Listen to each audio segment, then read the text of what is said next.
kichwa kinachosema ya kwamba asili inayoweza kubadilika, na hivyo nitakutumbukiza kwenye maandiko matakatifu ni kuonyesha kwamba asili ya mwanadamu ina uwezo wa kubadilika. Asili inaweza kubadilika. Inawezekana ukawa umezaliwa katika asili fulani, na ni ukweli kwamba hakuna mtu yeyote katika ulimwengu huu ambaye alishawahi kufanya application wapi azaliwe. Hamna alishawahi kufanya hivi, na ndio maana utashangaa kama ingelitokea kuna watu wangefanya application wazaliwe mataifa mengine. Kuna mwingine anakuambia yani ningelikuwa na uwezo kabla sijazaliwa ningelifanya application nikazaliwe katika jimbo lingine ambalo ni bora zaidi ya Tanzania. Lakini hivi unaweza kufahamu ya kwamba kuna mtu fulani yuko katika nchi fulani, naye anawaza kama unavyowaza kwamba angelifanya application aweze kuzaliwa Tanzania kwa sababu kuna amani ya kutosheleza. Kuna watu wengi wanapenda mataifa makubwa kama Marekani. Mwingine anajiuliza kwamba kwa nini nisingekuwa naishi Marekani, niwe mzungu nile bata kama watu wanavyokula bata. Nataka nikuhakikishie kwamba taarifa ya juzi inaonyesha tu Marekani baridi imezidi, watu 20 wamekufa. Hao wa Marekani wanaitamani Afrika waweze kuishi kwa sababu kuna wakati hakukaliki kule. Na hivyo nafasi hiyo Mwenyezi Mungu hakuwahi kuitoa. Mwanadamu ataishi kulingana na kudra za Allah pekee, ndizo zinazomfanya mwanadamu kuwepo pahala fulani. Na hivyo kuzaliwa mweusi ama mweupe, hizo zote ni kudra za Mwenyezi Mungu. Na hivyo huwezi ukasema naweza kufanya application nikazaliwa katika familia fulani. Haiwezekani.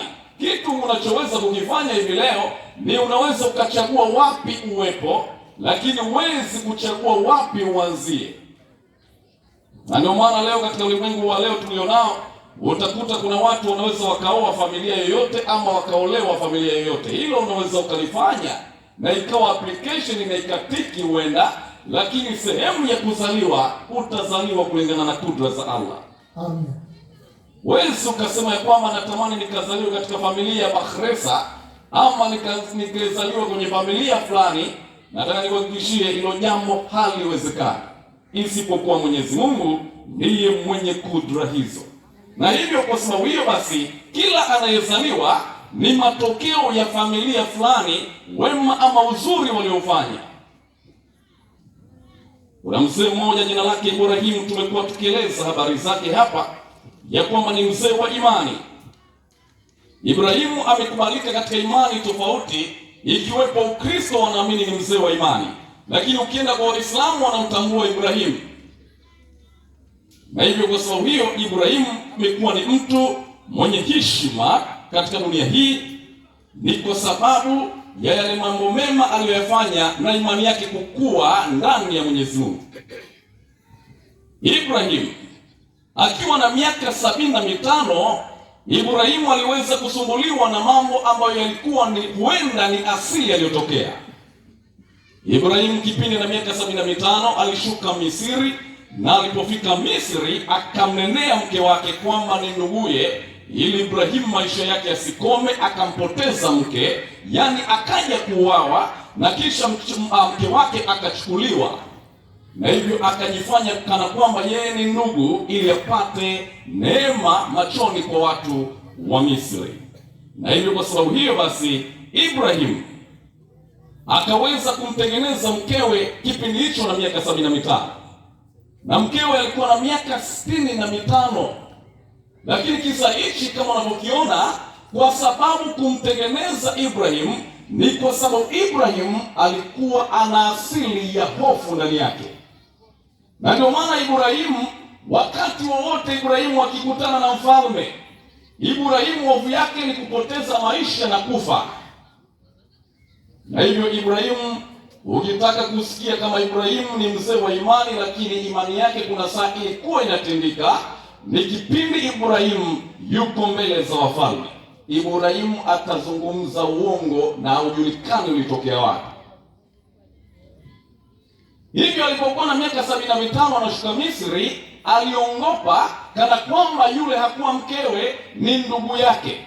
na alipokuwa na miaka 100 tena, miaka 25 baadaye, katika kitabu kile cha Mwanzo, msomaji utanisomea sura ya 20, Ibrahim akajikuta anarudia tukio baada ya miaka 25.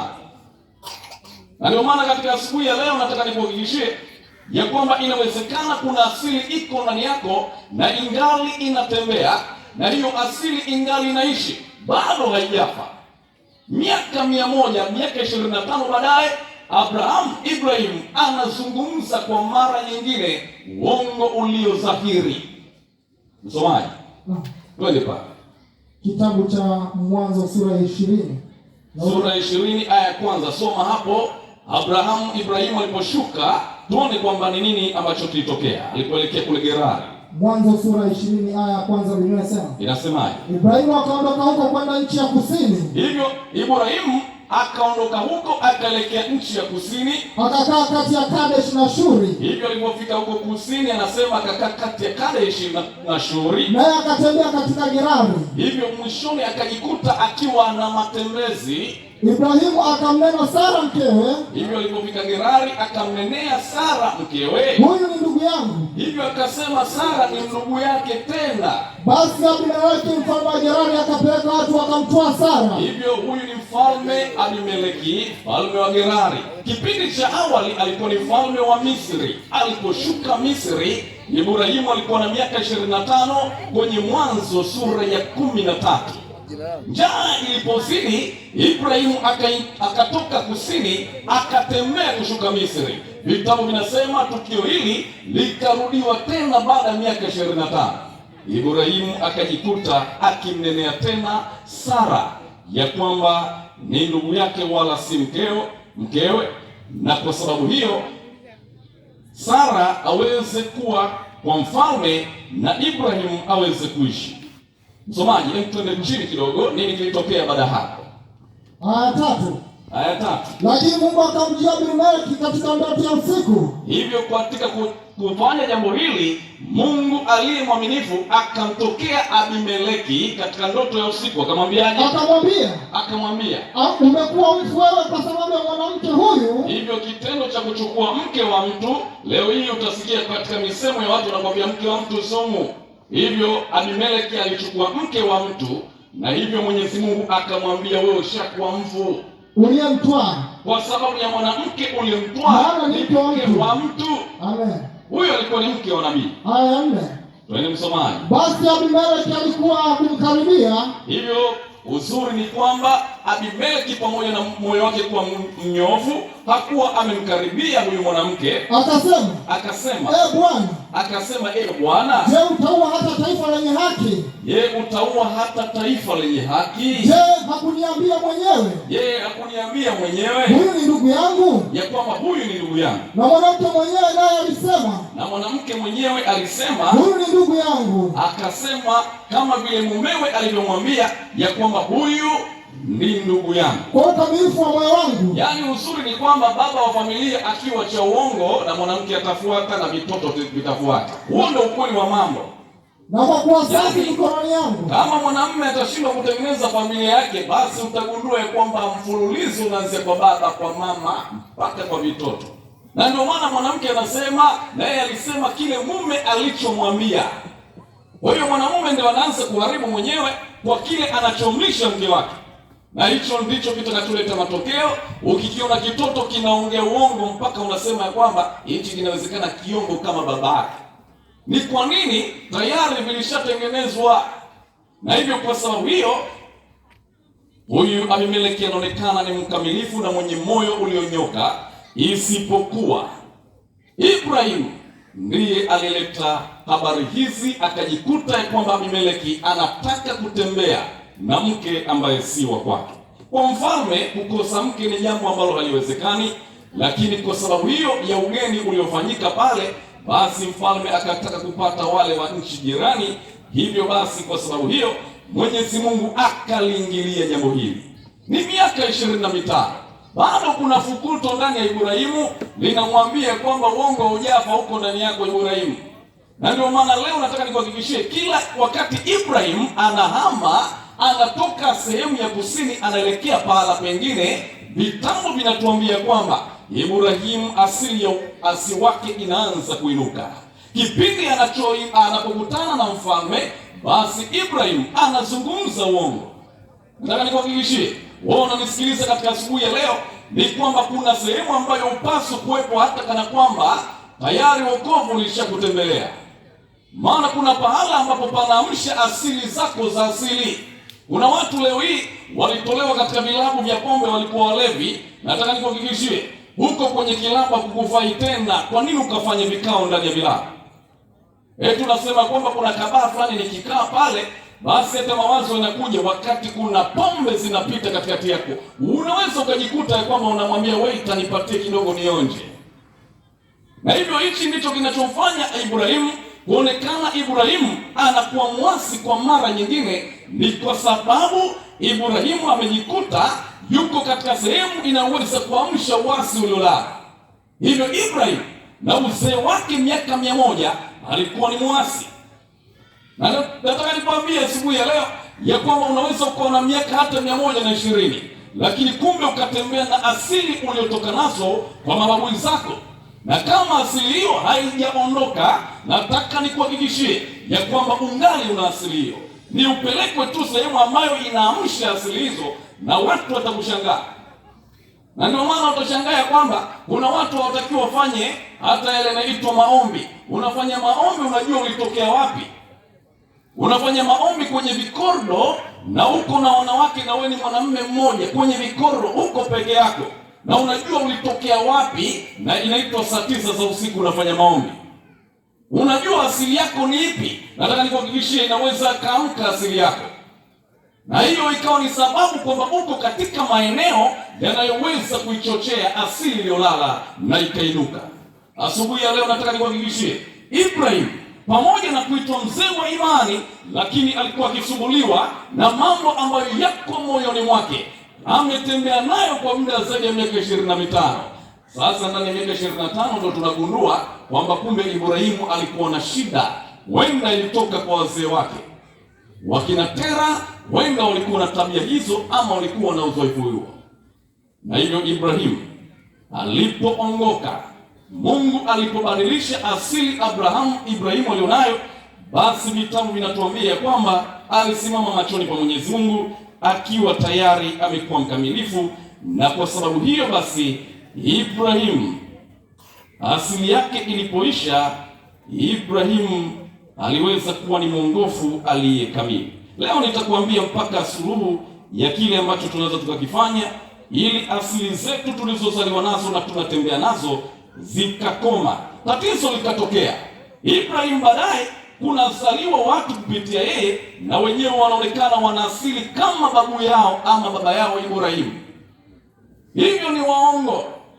Kama Ibrahimu alivyokuwa mzee wa imani, hivyo ikatokea kwamba asili hii ya uasi ilitembea kimya kimya mpaka katika vizazi vilivyofuata.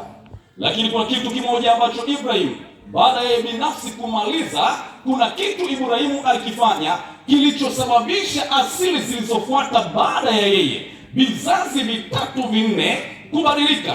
Katika kitabu kile cha Waebrania sura ya 7 aya ya 9, Ibrahimu kuna kitu cha msingi alikifanya, na hichi kilimfanya Ibrahimu kubadilisha na kuokoa vizazi vinavyofuata.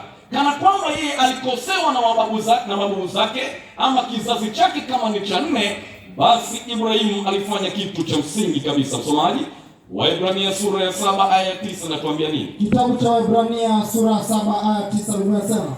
Inasemaje? Tena inaweza kusemwa ya kuwa kwa njia ya Ibrahimu.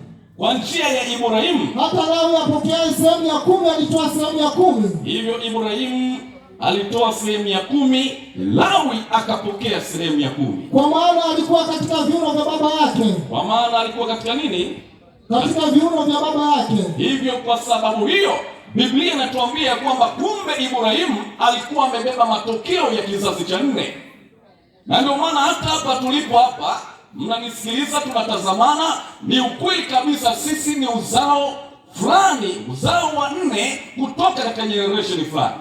Na hivyo inawezekana tukawa tumebeba matokeo fulani, na sisi tutaleta matokeo kizazi cha 4 kingine. Hichi ndicho ambacho Ibrahim alikifanya baada ya kutoa alitoa zaka, maana inaitwa tithe. Tithe ni zaka. Zaka Ibrahimu aliyoitoa iliweza kuonekana ina matokeo katika kiuno chake kizazi cha 4, yaani Lawi ikamkuta. Bwana Yesu apewe sifa. Amina. Hivyo unachokifanya sasa kina uwezo kubeba matokeo mpaka kizazi cha 4.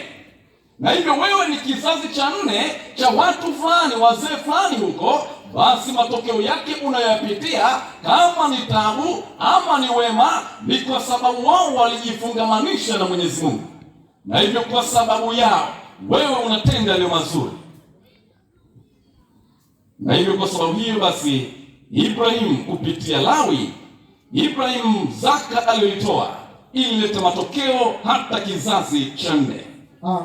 Unaweza ukajikuta ya kwamba unasumbuka na mambo fulani, unashindwa kuacha jambo fulani, kumbe sio wewe. Shida iko wapi? Shida iko katika asili ulionayo, ni kile ambacho umekibeba, ambacho mababu walikuweza kukiwekeza, na hicho sasa ndicho kinachokuja kukusumbua. Na ndio maana mhubiri mkuu hapa amesema ya kwamba kuna watu wameungamanishwa mpaka na mababu huko, lazima uje kuvunja asili hizo. Na hivyo basi, kwa sababu hiyo, kama mababu hawakutenda yaliyo mazuri kwa sababu ya wajukuu zao vizazi 4, basi yanaweza kusumbua hao wajukuu. Na hivyo basi, kama unavyoona Ibrahim katika mema aliyoyatenda yanaonekana hata kizazi cha Lawi, ambapo ukimsikia Isaka, Yakobo, ndio sasa Yakobo katika uzao wake anazaa wale 12, Lawi ni moja ya uzao wake. Na hivyo sasa hicho ni kizazi cha 4 ambacho matokeo yake ni kutoka kwa Ibrahim. Na kitabu cha Biblia kimesema haya, kuthibitisha haya katika kitabu kile cha Kutoka sura ya 20. Hii ni sura ambayo wengi tunaifahamu, yaani ipo katika vichwa vyetu. Unaweza ukaamua tunaipeleka katika lugha gani. Mwenyezi Mungu anasema thumma takallama lahu bijami hadhihi kalimatu. Kisha Bwana akanena maneno haya yote akasema, ana rabullahu kallahu akhrajaka min ardhi Misri. Mimi ni Bwana Mungu wako niliyekutoa katika nchi ya Misri. Mimi baiti libudiyati, kutoka katika nyumba ya utumwa. La lakun laka hatun akhra amami, usio na miungu mingine isipokuwa mimi. La tasuna laka tamsa wala mnehuta, usijifanyie sanamu ya kuchonga, wala surata mamimma fi samai min fawku, wala mfano wa kitu chochote kilichoko juu mbinguni, wama fil ardhi min takti, wala kilichoko chini duniani, wama fil mai min takti al-ardhi, wala kilichoko majini chini ya dunia. La tasjudu wala taabudu, usivisujudie wala kuvitumikia. Huna lani anarabu lahu kallahu akharaja, mimi ni Bwana Mungu wako, Mungu mwenye wivu. Hivyo Mwenyezi Mungu ndio anatamka maneno yake, fitakidu dhunubana li abnai filijilisa lithi wal arbai. Hivyo Mwenyezi Mungu anasema nawapatiliza wana maovu ya baba zao hata kizazi cha 3 na cha 4. Hivyo hiyo ni taarifa Mwenyezi Mungu anaitoa katika amri. Taarifa unayoibeba, taarifa ulionayo ni taarifa ambayo ni kizazi cha 3 na cha 4. Mwenyezi Mungu alishakisema tangu katika amri zake ya kwamba lazima kila mwanadamu kama alimtendea Mungu mema, taarifa hiyo itatembea mpaka katika kizazi cha 3 na cha 4. Na ndio maana sasa Ibrahim kizazi cha 4, Ibrahim anaonekana Lawi naye alikuwepo katika viuno vya Ibrahim. Hivi na wewe ushangai hilo ya kwamba eti Ibrahim anasadikika ya kwamba Lawi alikuwa ndani ya viuno vyake. Hilo ni matokeo ya kile Ibrahim alichokifanya, ndicho kinaleta matokeo yaliyo sahihi mbele za Lawi, mbele za Mwenyezi Mungu kupitia huyu Lawi ambaye Abraham alitenda yaliyo mazuri kwake. Nipende tu kuambia unanisikiliza asubuhi ya leo, neno Genesis, hili neno linalomaanisha mwanzo. Mwanzo katika Biblia ni kitabu ambacho kinaitwa Mwanzo, yaani cha kwanza. Mara ya kwanza nilikuwa nafikiri ya kwamba kwa nini kitabu cha Mwanzo hakiitwi hata get go, yaani jina lolote lile ambalo linaonyesha hata beginning. Lakini mwishoni nashangaa inaitwa Genesis.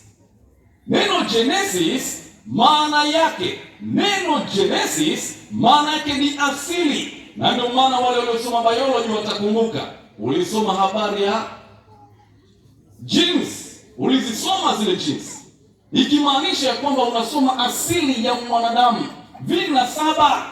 Hilo neno linapotumika jini ni gene, likimaanisha asili. Hapo utaiona asili ya Adamu alitokea wapi, na ndio maana kitabu kikaitwa Genesis, ambayo mwisho maana yake ni mwanzo ama kizazi, mwanzo wa kizazi. Na hivyo kwa sababu hiyo basi, sikiliza solution katika haya yote wanadamu wanayopitia, kama hawatataka kufanya mabadiliko katika asili walizozaliwa kwazo. Katika kitabu kile msomaji, Petro wa kwanza sura ya 3 aya ile ya 18 mpaka 20. Sikiliza habari ndio hii hapa. Kitabu cha Petro wa kwanza sura ya 3 aya ile ya 18 mpaka 20.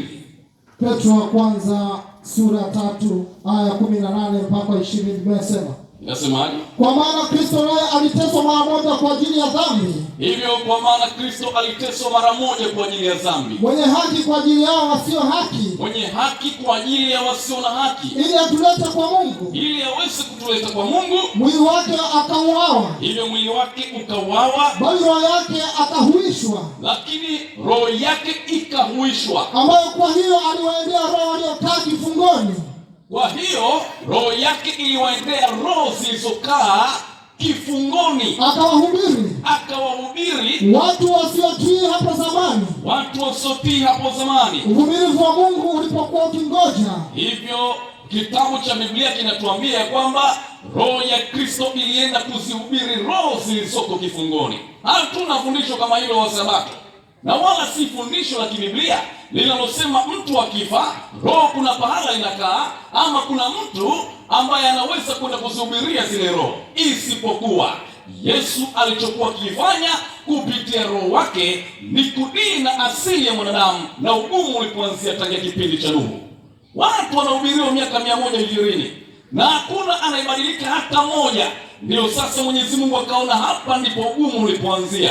Wanadamu wamekuwa wagumu tangia kipindi cha awali, injili ya kwanza, injili ya Nuhu. Na ndio maana utashangaa roho hii inaenda kupambana na asili iliyojificha tangia kipindi cha Nuhu. Na ndio maana sasa, kwa sababu hiyo, mwandishi mmoja mashuhuri naye anatupa habari hizi za maandiko, kutuambia kina cha maandiko. Huyu mwandishi katika kitabu chake kinachoitwa Design of Ages, ukurasa ule wa 671, ninamnukuu katika lugha ambayo kila mtu anaweza kaisikia na akaitafsiri na kuielewa. Inasema ukurasa wa 671, anasema the spirit was to be given. Anasema roho ilimpasa aweze kutolewa as a regenerating agent, kama regenerating agent, kama wakala, kama wakala anayetengeneza asili upya. Neno Genesis kama nilivyokuambia maana yake ni asili. Hivyo neno hili roho anachokifanya anatengeneza upya, ana repair. Ukisikia ku repair ama ku regenerate ni kutengeneza upya, lakini anapo anafanya katika jambo gani? La Genesis, la genes, asili ya mwanadamu, vinasaba vya mwanadamu, roho ndiye anayehusika na hivyo. Na ndio maana katika kipindi Yesu alipokufa, roho wa Mungu alihusika kwenda mpaka katika asili hizo za mwanadamu. Anasema ya kwamba and without this, pasipo hili, the sacrifice of Christ will have been of no avail. Na kama isingelikuwa kwa Roho Mtakatifu, hata kafara ya Kristo isingelikuwa na maana. Nataka nikuhakikishie unanisikiliza asubuhi leo, Yesu kweli kafa msalabani, lakini kama si roho kudili na asili ya mwanadamu, basi kafara yake ingelikuwa haina maana. Na ndio maana kwa sababu hiyo hata anaitwa Ibrahim, asili yake ilipaswa itengenezwe tangia kipindi hicho. Roho ndiye anayehusika. Kama si roho wa Mungu kutengeneza habari zako, mambo yako hayawezi kubadilika. Na ndio maana hivi leo tunavyoongea hapa, utashangaa kuna mtu ya kwamba tangu Roho wa Mungu akae pamoja naye, maisha yake yamebadilika mwaka jana, si kana kwamba ni mwaka huu. Maana Roho anachofanya, anaingia ndani, anashuka zaidi mpaka akute kina na akute tatizo, aanze kulibadilisha. Na pahala ambapo huyo mtu anapaswa kuwepo ni miguuni pa Kristo, ili Roho wa Mungu azidi kuingia ndani yake ndani na kukutana na asili aweze kuibadilisha. Inawezekana kuna vitu ulirisi kutoka kwa mababu. Ni nani anaweza kubadilisha vitu hivi? Hakuna, isipokuwa huyu wakala wa Mwenyezi Mungu anaitwa Roho Mwenyezi Mungu, ndiye ana uwezo kufanya hiyo regenerating, na anaweza kubadilisha upya na kuumba upya ndani yako. Na hivyo basi nipende kuambia katika siku ya leo, tunapoelekea mwisho wa vipindi vyetu, tunapoelekea mwishoni, hebu tuende katika kitabu kile cha Wakorintho wa kwanza wa pili sura ya 4 aya ile ya 16.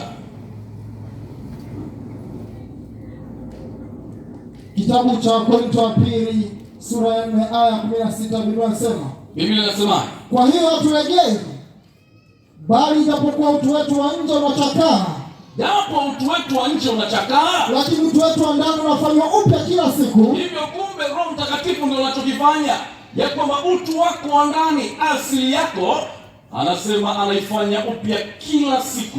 Amen. Na ndio maana utashangaa jana ni tofauti na ya leo. Jana ulikuwa unashindwa kujizuia katika kitu fulani, maana ulitokea sehemu mbovu zaidi. Na nilipogishie kabla siku zinazozidi kwenda, unabadilika, maana Roho wa Mungu ndiye mwenye kubadilisha hiyo asili gradual, taratibu, lakini kwa uhakika.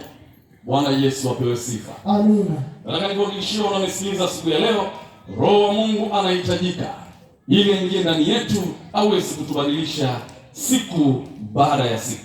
Unataka kubadilisha maisha yako?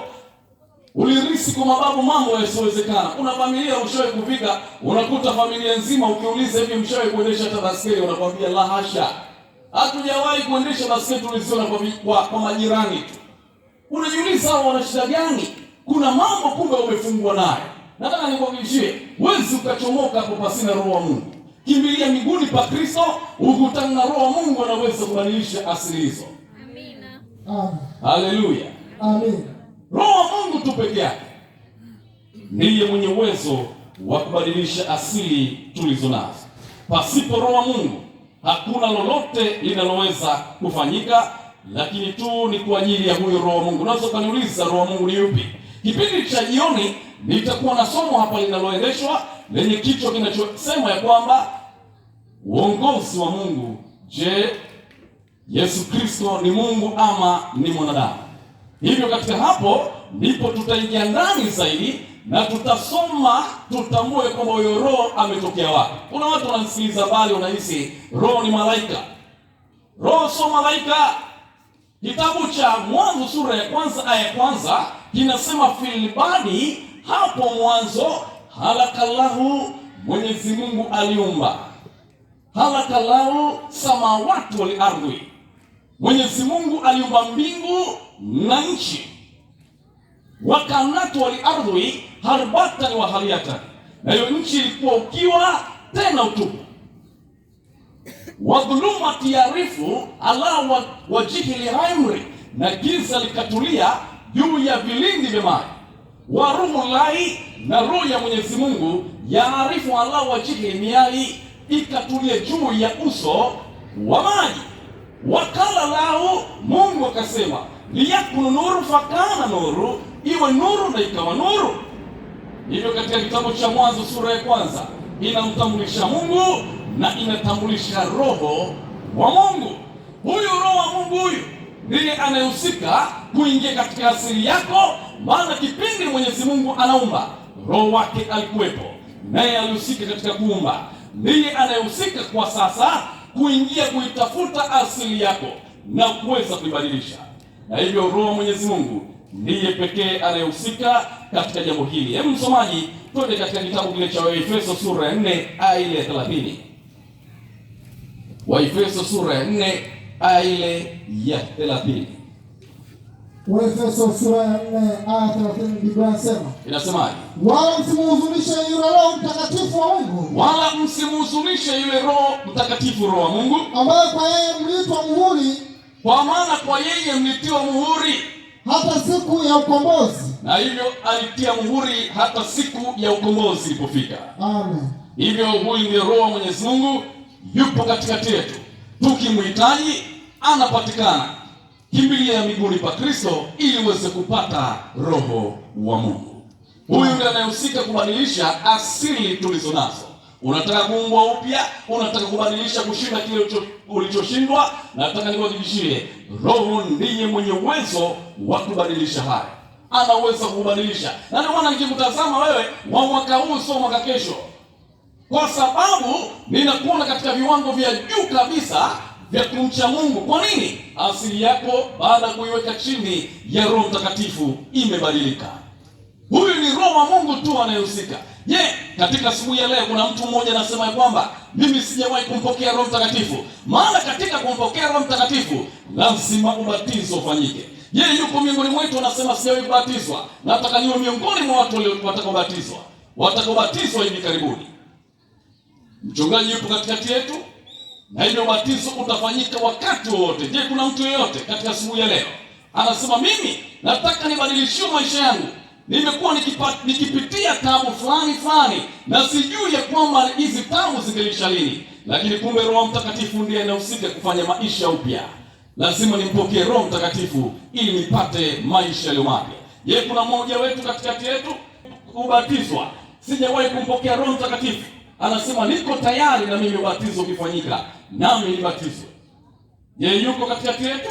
Asante mama, asante mama, asante kaka, asante. Mungu awabariki watu hao. Je, kuna mwingine? Nimeona mikono hiyo na Roho wa Mungu ndiye anaandika mpaka mwisho.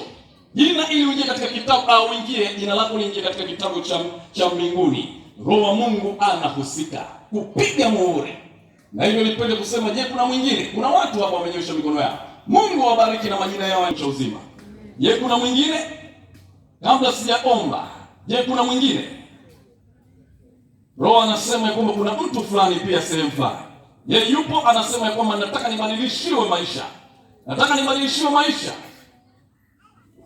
Je, kuna mwingine? Roho anakusubiria.